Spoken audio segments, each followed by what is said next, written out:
Local news for Tuesday the 15th of January. Castle Point and Riversdale residents and holidaymakers are being invited to learn about tsunami risk, how they can prepare and the proposal for tsunami blue lines.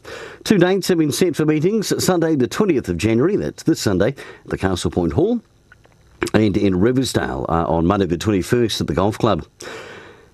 The Masterton District Council are encouraging people to take part in a survey as part of their arts, culture and heritage strategy. The link is on the My Masterton Facebook page. And the public are also being encouraged to give their feedback on the Park Street Parklet, which is now closing 2 weeks early. That can be done at mastertontown.co.nz. And a couple of locals shone at the Tauranga AMP show last weekend. Parata Abraham taking the title in the Shearing Open Plate and David Gordon in the senior final.